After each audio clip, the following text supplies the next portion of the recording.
time for the Carrier's Edge podcast. It's episode 96. I am your host, co-founder of Carrier's Edge, Jane Jazraoui, and with me as always, Mark Morrell, other co-founder.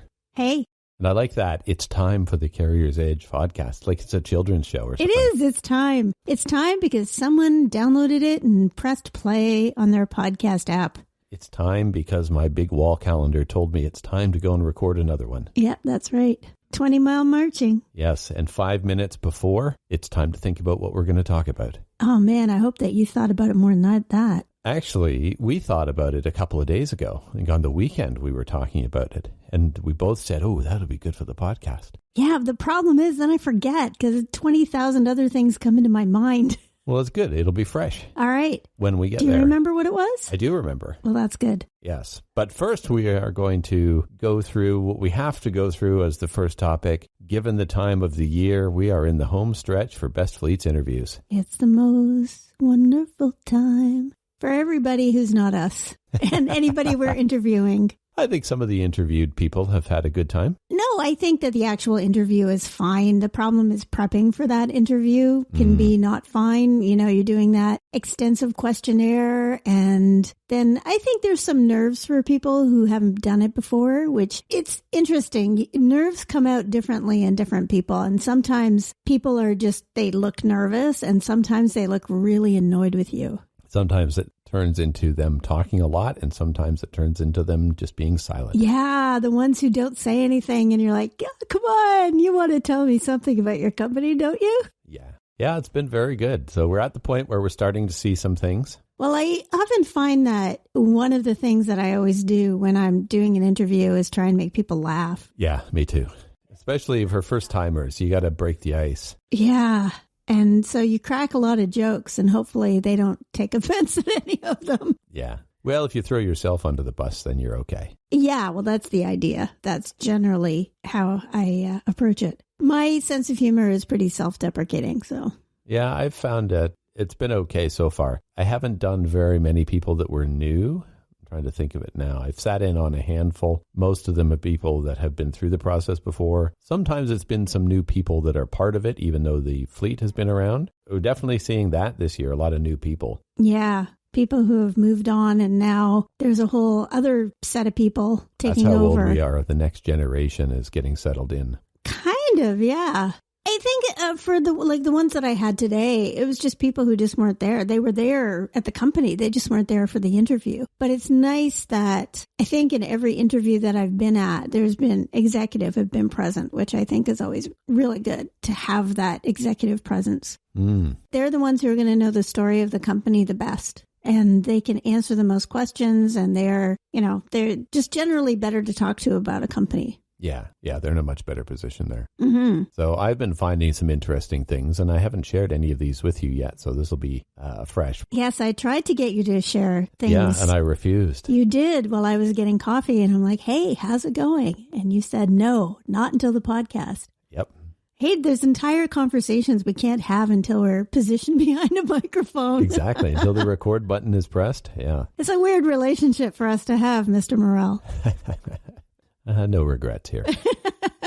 So one of them I actually did post into our Slack channel for interviews, and that is we are seeing so many people where the truck count has shrunk, the driver count has shrunk. Yeah. People have shifted from employee drivers to owner-operators and like all of these things that are just a pure result of a bad freight market. And the truck counts have gone down.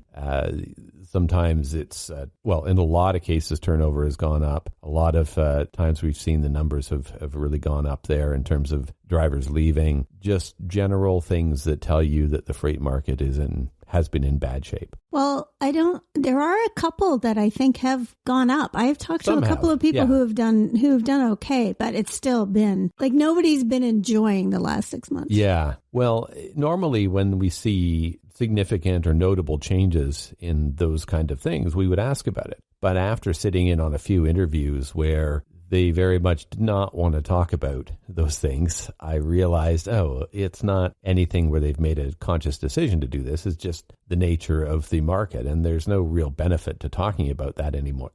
We already know the market's been crap for the last year. Yeah. So why belabor it? So I just told everybody, let's just skip that this year. We know what's going on. We can see what's happening. We don't need to say, so I see the turnover's up and your truck count's down. What's going on? Well, yeah, no reason to make people uncomfortable. We're trying to get stories of what they're doing, the new things that they're working on, what's happening within their businesses, within their own communities, all of that kind of stuff. So we're focusing more on that than anything else. And we know that the truck counts are down. One of the things that I wanted everybody to start doing, because I was getting tired of, everybody gets bogged down on those first two sections, which are like just introductory sections, which is your business information and compensation. And really, as long as you've got as long as you've got accurate things in there, there's really not a whole lot to talk about. So this year I finally got fed up reviewing questionnaires where people are asking all of these questions about compensation. I'm like, we don't care. Yeah, we don't score. We don't care about the ins and outs of, how many people have family benefits as opposed to single. We don't care about that. We care that the company has benefits for drivers and possibly family, but we don't,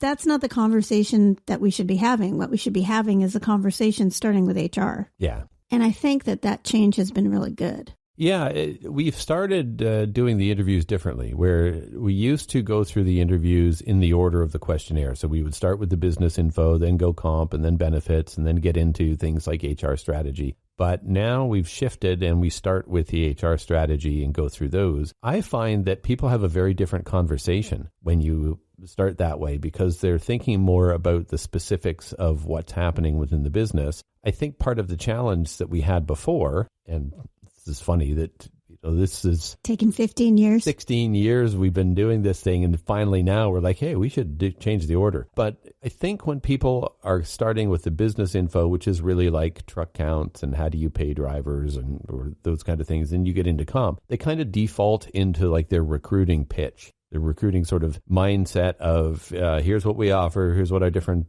positions are, how much you can make. And they kind of go on autopilot for that. And it skews the interview a little bit versus when we go a different direction and we start with HR, we start with new entrant programs and the efforts to bring back drivers that have quit and what you've done to improve retention. All of those things shift the conversation quite a bit, gets people out of that kind of default rut of just talking about comp and we pay this much for this much weighting and we pay an extra bonus for New York and all of that kind of stuff that we really don't care about. So it really shifts it around nicely. Not that we don't care about it. That's not really the right words. Our shorthand is we don't care about that. We care about everything we ask about, but what we don't, it's not something that we want to have a discussion about. We know that drivers are paid a certain way. And as long as you've told us how drivers get paid, that's kind of all we need to know. If there's something really odd about it, like when we started noticing the whole guaranteed pay change, then we'll talk about that. But we don't necessarily need to talk about numbers as long as we have them there. Like that's the most that we want to talk about, the numbers, because we want to look at the numbers, those comp numbers and the,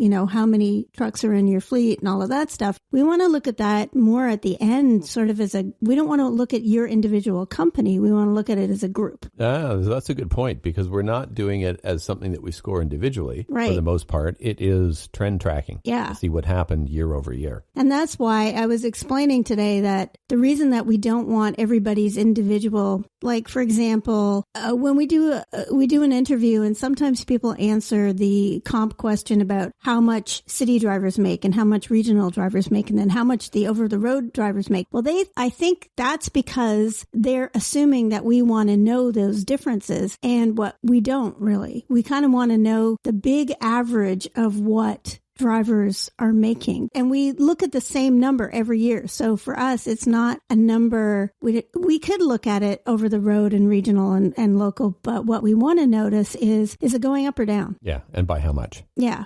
And we don't, other than that, that's really all we're looking at. And what we found over the last 3 or 4 years is that it's gone up. It has been going up, yeah. What's going to be interesting is to see if it goes down. Yeah. And what that and what the trend from 2022 to 2025 is. Yeah. That will be interesting because, it's going to tell us whether is freight sort of settling down? Are things settling down? Or are they still in flux, and are things still all over the place, and are people still kind of struggling? And that's kind of like the entire world, not just the trucking industry. Yeah, very interesting. Now, with all of that being said, I did have a conversation this morning that I think will prompt us to change one of our compensation questions. Oh. Possibly add a new one. So, do tell. Yes, this came out of kind of a bullet at the end of an answer. As it usually does. Yeah. These things that sort of come out of nowhere. And so the question was about how owner-operators are paid. And again, most of the time, we don't really care that much about it because, you're paying either as a percentage or per mile. You're never paying owner-operators by hour, on long-haul stuff. So it's that kind of thing. And we normally track, how many of them pay percentage, how many of them pay per mile, that kind of stuff. So this one had their notes on how they do it. And at the end, they had a bullet that said, no administration fees. And I was like, now that's interesting. That suggests to me that other people do have this and you don't. So tell me more about it. And so what they found is the story that they get from owner operators is that other fleets will offer certain rates and whatever it is they're paying, but there's certain admin fees that get tacked onto that actually reduce the amount that the owner op makes. So this company, what separated them in their package, or what they did differently, is they're not charging any of those things. So if this is what it says that you're going to make on this thing, you make exactly that. It's not that much, minus this much for this or minus this much for that. So that got me thinking. And I said, tell me about these other things that people are doing. And for them, it's only secondhand. They're hearing it from the owner ops that they're hiring. But it got me thinking. And I said, well, you may be responsible for us adding yet another question into that questionnaire. Because this is very curious. I want to know now who's charging admin fees. To me, that is a slippery slope into a kind of a bait and switch, or the feeling that there's a bait and switch. That you say you're going to make this, but you don't actually make it. And what's the clawback for? Yeah. How do you justify that? And why don't you just tell people what they're actually going to make? Yeah. Why subtract it? Just tell them that they're going to make, because they don't want it to look like they're making less. Yeah. But they are. Because the whole industry is just competing on dimes. Yeah, it's funny how companies will... It's like they think that once people find out, they won't be unhappy. Well, it's like people think that, when drivers find out what they're actually going to make, they won't be unhappy, and somehow you will have skirted some issue. I think it's much better to be telling people up front what they're going to get. And if you think that it's not going to look as good as somebody else's offer, then you have to explain why your offer is better. And it can't just be on price, because that's just where you start getting into these. You don't want to do it with tricks. And I think drivers feel like they've been tricked over and over and over again. And they, as a group, don't tend to like it. Yeah. Oh, yeah. Competing on price is never the thing you want to be doing. Well, you end up with, I think competing on price is when you end up with what you get for your money is less and less and less. Mm-hmm. And then at some point you wonder, when are you going to have to change the entire packaging of your potato chips? Because you're putting less and less and less into the bag. People are noticing that it's mostly air. Ooh, very good pivot into a whole rant about shrinkflation. Yeah, well, you kind of see that, and you don't want to be kind of nibbled on around the edges. Yeah. I don't. But I wanted to go back to what you were saying about having a better conversation by starting at the third or fourth, 1, 2, 3, it's fourth section, business, comp, benefits, human resources. It's a better conversation. The other thing, because we didn't do it. We always went for the last 15 years. You and me are constantly just going in order. But I think the difference now is that other people are doing it. And where we learn to get out of comp pretty quick, it's harder for other people to learn it because they're not living and breathing it all the time. So when you're teaching other people to do it, you start when you listen to someone else do an interview and they're stuck in comp for 20 minutes or half an hour and you're thinking, this doesn't sound like the kind of interview that is going to give good information. And you think, okay, well, how can I make it so that it's better it's a better quality interview for everybody without browbeating people into, okay, you got to go fast. You can't get out. You have to get out of comp. Well, why don't we just do comp last? Yeah, that was a really good idea because also it gets us into the things that really do distinguish the fleets. Yeah. Because the nuts and bolts of those comp packages are never really that noteworthy.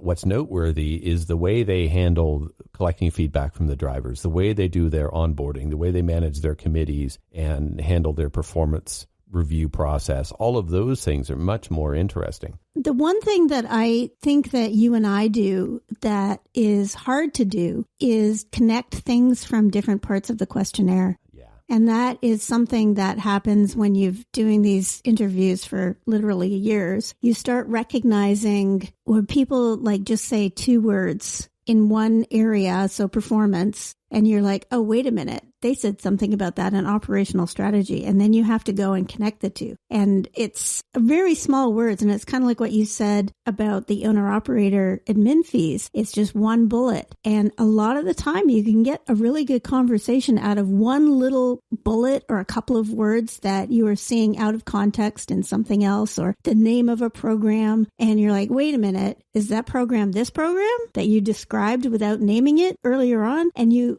it's almost like I have this thing about, I really like it when I read the same author over and over and over again, and they talk about the other books and later books.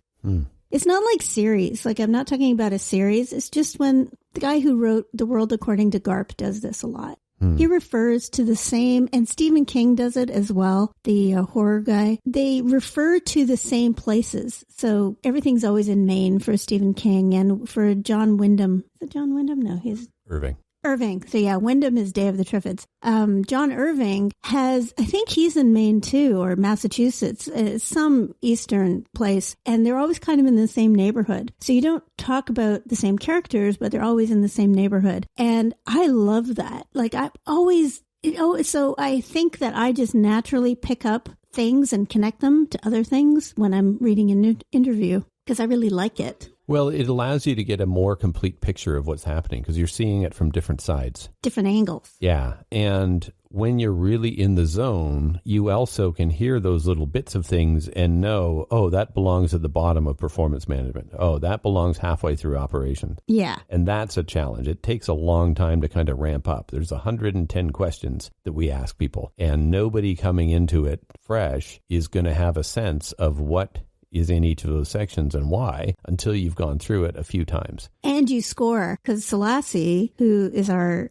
partner title. A partner title. The partner. There you go, He's Selassie. He's a partner guy, and I know we have his title. A partner guy.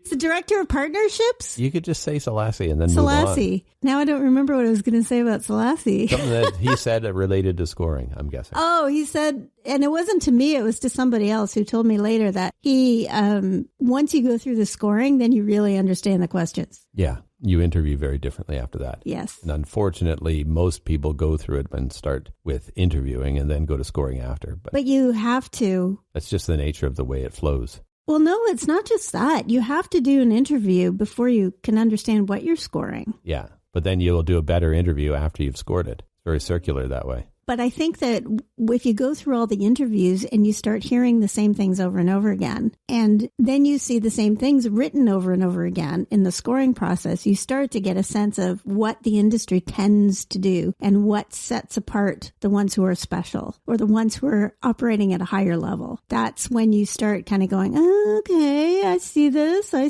understand. Well, part of it as well is that we have people involved in this process as an education piece for them, because it's a great way to learn about the industry. They learn so much about the industry by going through this interview process. And going through the interviews, you have to see all of the questions in all the different categories and get a sense of all of them to have that conversation with the fleet. And that's where the really good education value is for each of these interviewers. So when you're scoring, yeah, you get very deep into a question, but it's just one question. Mm-hmm. And then you might get very deep into another one. But through the whole process, you've gone through maybe 8 questions and scored them. And that's it. So you get very deep in some of them, but you're not getting that breadth that you get by going through the interview process. Now, what I'm finding that's interesting is this year, for the first time, I think we've really got enough interviewers. Like, this is the first time I don't have any fleets allocated myself. I I got know. no direct interviews. It's in some ways, it's glorious. I don't have any interviews that I have to manage on my own. I'm just helping other people and shadowing them. But the downside of that is that they are not immersed in it quite like they used to be. It used to be that we never had enough interviewers and everybody was kind of buried in it for the 4 to 6 weeks that it's really a grind of interviews. And the upside of that is that because they're so buried in it, they learned so much and they kept it fresh and they were able to get a much deeper experience out of all of that stuff that they are learning. Now, because there's enough interviewers, nobody's really buried in it. Everybody's able to do it within the scope of their existing work, so it's not so disruptive. But they're also not staying in the zone quite the same way. They're kind of going in and out, and they almost forget some of it. I think I'm okay with that. Yeah, I think it's okay. It's a good problem to have. Yeah, it's really tiring. I mean, I did 2 today, and I'm beat. It's like I guess I don't have my legs right now, but I also only had a bowl of cereal to eat, so that probably makes a difference. Yeah, it makes a difference. Like once I eat, I really, really want like a big gooey eclair right now because I'm just dying for something Okay, sweet. when we're done here, we will go down to the gluten-free bakery. Oh, okay. So Jane's going to talk fast now. Well, no, doesn't it close at 4? I don't know. Anyway, that's not for you guys to know or care about. What I'm eating on any given day, how much sugar I'm taking in. But yeah, like if you're doing four interviews in a day, that kills you. 3 is pretty tiring. Almost nobody's ever done 4. You've done them once. Yeah, I've done 4. Trish has done 4. Trish did it 4 one time. Yeah, but it's not a regular thing. You did it like one time. No, I've done it a couple times. 3 is normally the max that we will put in there. 3 is, yeah. And that is really tiring. But then I did 2 interviews. No, I had interview, meeting. And that is tiring. Yeah. Well, also, they're all on camera now. Everybody wants to be on camera and get their screenshot done. So you have to be sitting up straight and looking sharp the whole time. That's the worst part for me. The way that you have set up your desk, you need to sit up straight. I can lean on my desk and still look okay. Yeah. So, I mean, that's all of your setup. That's nothing to do with... I contend that it was way easier pre-COVID when nobody was on video and I could slouch in my chair with my headset on, just listening to people talk, and I could type. Nobody cared what I was looking at or any of those kind of things. It was way easier. Well, I find it actually, and it's not that I mind it. I do find it a little bit challenging when people are sitting in a boardroom with a camera. Oh, yeah. Because I know, and I've talked about this before, but I know that I'm on this big, huge screen. Yeah. You know that you're 4 feet across. Yeah. And they look far away, but they're not. But I look like I'm super close. You know, those screenshots are hilarious because you have your giant head and then all these little tiny people at their I know. conference table. I don't like it. I don't like the idea that my head is that big in anyone's, boardroom. Yeah. Well, in any case, we are grinding through. We are. We've got, I don't even know how many we've done. I don't know how many are left to do. It's fabulous. Trish is managing all of that, but the process is running along and we are definitely seeing some interesting things coming up. Yeah. And next time we're in an episode of this podcast, we should be deep into the scoring. So we'll have lots to talk about there. And one of the things that came up, the thing that we were talking about on the weekend, is the whole idea of passive language. Oh, I love this. My favorite topic is passive and it's something language. that we see in some of the questions, and it is something that we've seen in people that we interact with through work in different ways. And that is people who revert to passive language. And sometimes they're just conditioned to only speak in passive language. Sometimes it is like a defense mechanism, or it's something that you can tell that they're falling back into when they don't know what else to say. But it is something that we find fascinating. And I know you have a substantially refined opinion on this subject. So I will hand it off to you. I think that we may have talked about passive language before. A little bit in the context of education material. Right. So, but sorry, the thing that we were talking about on the weekend is about how corporate trains you to use passive language and kind of avoid using any active language. And that's sort of why people fall back on it when they're scared or where they don't know what to say. And they kind of want to pass the buck. It's a great way to pass the buck. So passive language is when you don't identify anybody doing anything. Things are just done. They just magically happen. Yeah. Oh, actually, that was a passive sentence too. Things are just done. Mm-hmm. So you don't know who did them. You don't know who they were done to or what, it's all very vague. And one of the things that I was thinking about when we were talking about this was talking about the term reaching out, the phrase reaching out to people, because it's not passive, because if I say I reached out to you, that's definitely active because I know who did it. I know who it was doing too. Like, it's very clear. But the language, what is reaching out? Like, what does that mean? Yeah, it could mean any number of different things. And the fact is that it sounds nice, but it's very inexact. And one of the things that I have kind of trained myself to do over the last, like in my career, like even from the first time I wrote anything, it was to be direct and clear. And that term reaching out is very unclear. It's very murky. Like, you don't know really what's happening. You make your own assumptions about what that means, but that may not be what the person who's saying it means. And that's when communication can really get bad. But that whole going back to passive language, that the reason that it is a really good defense is because it doesn't identify anybody so if you say something about how I was told to do it that way. Yeah. So that's because if you say something like, oh, why did you make the clouds red? I was told to do it that way. Who told you? Now, sometimes people have said something like that to me when I told them to do it. So go to the scenarios. And I said, 2 months ago to one of my graphic designers, this has not happened. Say, make these clouds red. And then 2 months later, I've forgotten what that was. And I said, why are the clouds red? I was told to make the clouds red. Well, that's a ridiculous conversation because I was the one who said. The person who did the graphic designer knows full well that I was the one who said, but they are feeling threatened and they don't want to say. So there's, I was told. Mm. And it's like so I have a hard time with that language because I am weird and I would like everything to be clear, even when it will make me angry or it will give me a more negative feeling. Well, it's funny because all of that is defensive language. Yeah. Like I was told, another one that I love is the word approved. I've started to really have... It was approved. Yes. But, or even, you approved it, or, this has been approved. Even when it's tied to a person, you approved it. There's a passing of the buck in there. Yeah. Right. And that's always kind of a defensive mechanism. And this is sort of coming up for us now because we see this as we're going through all these best fleets questionnaires, that sometimes people will have a really good explanation of the things that they're doing. And then when they get to the diversity question, it's all of this passive marketing crap. Yeah. And I was like, okay, I know why, because you don't have a good answer and you don't want to talk about it or you don't have anything to say. So you're trying to color it with all this other stuff. We see through that. Well, especially when everybody has been very careful in their other answers, the ones that you don't have a good answer for stick out like the red clouds. Yeah.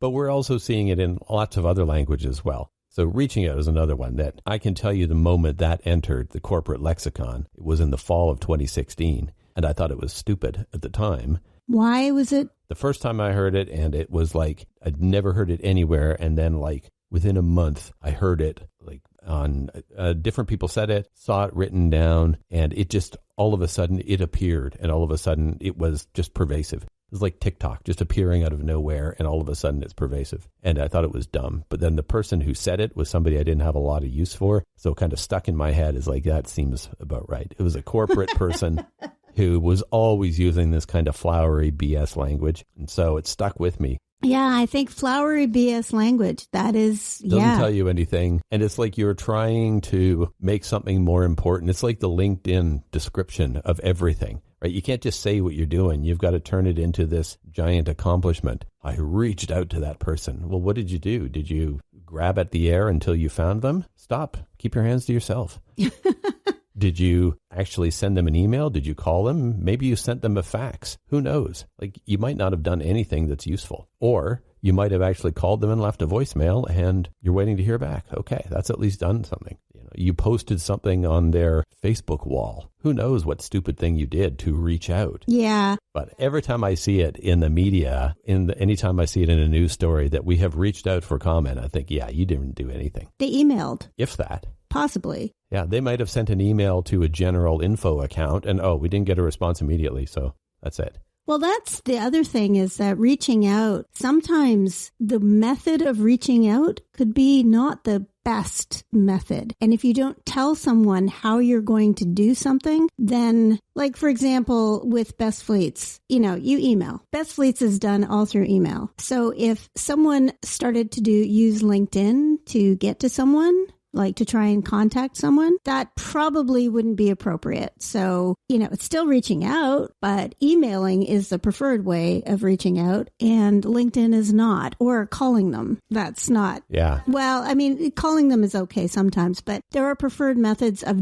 reaching out. And if you're not specific about it, then there can be that misunderstanding, which can turn into an issue later on. But that's also where a lot of our follow-ups on the interviews end up being. Because people will say, for instance, in the question about does the company have a program for trying to get ex-drivers to come back? And they will say things like, we reach out to any driver who's qualified to come back. Okay, well, the first thing we're going to say is, what does that look like? What are you actually doing? And it can be a bunch of things. It can be a phone call. It can be a text. It can be email. Yeah. Like, they all do it differently. And a lot of times you get some really great insights when you get beneath that layer of the corporate speak. You get to the actual detail. You get some really great information. It's like shorthand, and it's not a good shorthand. Yeah. And there's another shorthand that doesn't have to do, well, I'm sure that this word is in the Best Fleets questionnaire, is the word gifting. Oh. I know. You had to press that button, did you?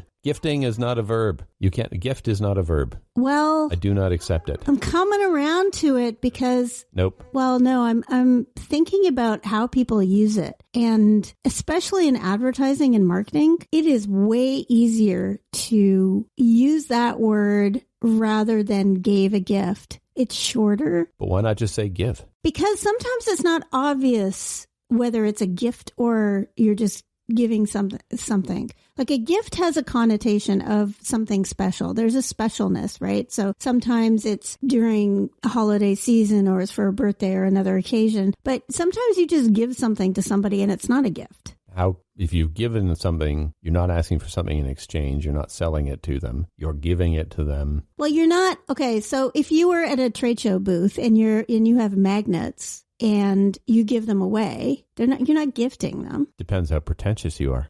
Well, if you are, that's pretentious, yes. I mean, the value of the gift, you assume that there is a little bit of value to the gift. I think that you've hit on the nail. Hit the nail on the head right there, that when they call it gifting, they're assigning some greater value to the thing that they're giving away. A giveaway is some cheap piece of crap that you give away for free at a show. But a gifting of something is, that's a lot of value. That's something very fancy. Even though a lot of the times it's just junk as well. Well, I hear it a lot in terms of, giving somebody a present of like jewelry, or, people used to say, give them the gift of blah, blah, blah. And now gifting is kind of in there instead. And sometimes in my head, I hear the word gifting and I think, okay, I don't like that. How can I rewrite it? And sometimes I don't have a better way to write it. So that's what's going on in my head. If you say gifting to me in a sentence, I'm rewriting it in my head. Yeah. And I'm trying to figure out if there's a better way to say it, or if I should just be angry at the word gifting for the rest of my life. Well, like I am with the I've word chosen emails. That one.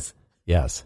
Yeah, mail and email, putting an S on the end of those. But on the core subject of imprecise language, it causes problems. Yes. It is, if somebody is using it within the organization, it's usually a sign that they feel defensive or threatened, or that they are uncomfortable. They're not using it for any good reason. Nobody uses that kind of passive corporate speak for good reasons. Well, I think a lot of it is they don't know, or they don't have a good answer. It may not be a defense. It's to fill up the space. Yeah, they don't have a real answer. But I would say the thing that we've realized in the last little while is anytime somebody's doing it, there's a reason why they're doing it. Mm-hmm. And we can either elect to just skip over it if it's a Best Fleets question and we know that that means they don't have a good answer. Or if it's an internal person, we can get to the heart of what the actual issue is. What are they concerned about? What are they feeling unhappy about? Whatever the issue is underlying it, address that, and then the passive corporate speak disappears. It is quite funny how amazingly fast it goes away. Yeah. When you make people flip around the language. And writing, I find especially, people learn to write in a passive manner. They don't necessarily speak in a passive manner as much, but writing for sure. Well, you really notice it. If somebody is actually speaking like that, oh, does it stand out? Somebody speaking in passive language. It's hard to follow. I find it really hard to follow when someone is doing it because I have to flip around I have to do the conversion to active language in my head. Yeah. It's like you're listening to some royal giving a formal Yeah. speech or some prof who is wanting to make sure you know that he or she has tenure. That one has tenure. That one has tenure. Yes. The tenure has been achieved. Yes. Oh, yes. The things that we notice going through this over and over again.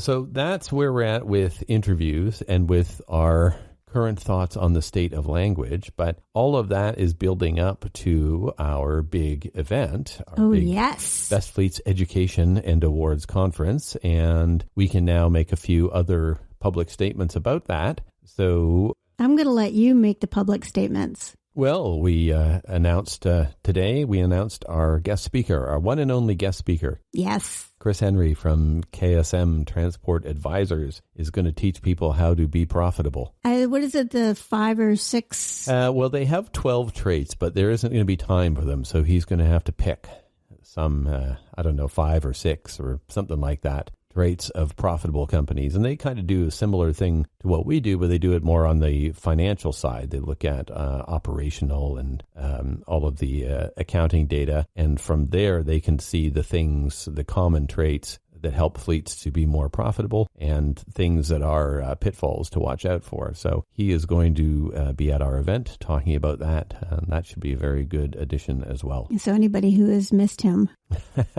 from his benchmarking days, Yep. you can come and see him speak. So, yeah, I think it's going to be nice. It's a good compliment. It's a little bit of a different angle to similar kind of things that we're talking about. You know, we're talking about assessing the state of the business and looking at it from different angles and finding ways to be more efficient and operate a little bit more smoothly. And he's going to talk about the same thing, just from the finance side. So that will be fun. We also had a good story in Fleet Owner last week that was talking about the event and all of the things that fleets can get out of it and why they should attend, even if they've never been part of the Best Fleets program. That's very important. Yes, this is not just for the finalists or not just for the top 20. This is for, I think there's probably as much or more value for people that have never been involved in the program, because you can see, number one, why people are winners, what they're doing that makes them winners, and from that, start to get a sense of how to look internally, assess the strengths and weaknesses, and have some ideas about what can be done to improve. Absolutely. And I think, there will be the top 20 in the Hall of Fame there. So if you want to talk to them directly, this is a great opportunity to do that. If you don't want to hear it from us, then you can hear it from them. Yeah, we're going to have several hours of education sessions going through what we've seen and all of the stats and trends and innovative ideas. But after that, people can go and talk to the fleets directly to say, how do you make this work? Or how do you deal with this issue when you try to implement it? They're around. They all love talking about this stuff. So it should be a really good event for that. And I think since our last podcast, we've confirmed that Radio Nemo is going to be there too. Yes, I'm very happy about that. We're going to have, I'm going to assume it's Dave, unless there is some strange thing that happens. Dave is going to be there. And Dave Nemo of Radio Nemo, which I'm really looking forward to because we haven't seen each other in a while. Yeah, I guess it's been quite a while since you actually saw him. Yeah. He keeps on saying, are you going to be here? Are you going to be here? And I'm like, no, I'm never where you are. Yeah. So this is how you make sure you see someone, is you make sure that they're at the event. But he's going to be able to, he'll be talking to the top 20. He'll be there for most of it, I believe. Yep. And so, yeah, he'll be sort of holding court in the sort of front. I guess it'll be sort of in the front entrance. It'll be in the Great Hall area. In the Great Hall? Okay. That will be at the NASCAR Hall of Fame, which I'm starting to look forward to. I'm starting to think, maybe I should do some of these activities that Trish keeps talking about and that you have poo-pooed, but I'm more adventurous than you. Yeah. I got to give credit to Trish for that, because when she came up with these ideas of at our reception doing with the pit crew challenge or using the race car simulators, that are all things that we have access to as part of it. I'm going to be using that. I don't want to do that. Nobody wants to do that. They just want to hang around and chat. But then I had the meeting with the sponsors last week, and one of the first questions was, will we have access to the simulators in the pit crew challenge? I'm like, yeah, I guess if you want that, sure. Yeah. So Trish was right. I was wrong. We have the whole thing for a day and a half. So it's ours. So we can have a lot of fun there, which is why everybody should join us. Yes. Come and hang out and do some pretend racing. Yep. And actually, Dave said he's never been there, which is weird. I thought he'd been everywhere. So we'll have to see if I can get him into the simulator. Oh, yeah. Could be fun. Yeah. Okay, I actually said it. That stuff could be fun. I don't know. I don't think I'm going to have much fun until after it's over. I'll be feeling very good when it's done and it's been successful. Until then, I'm going to be worrying about every little bit of it. But it's starting to come together. Yeah, starting to come together. So I think with that, we can probably wind things up for this episode. Sounds like a plan. So this will be it for us this calendar year. We will be back in the new year with next episode. Have a very Merry Christmas, Happy Holidays. Man, that time, yes, for Merry Christmas and Happy New Year, Happy Holidays, all of that stuff for people. Yep. Okay, thanks for listening. Have a good day.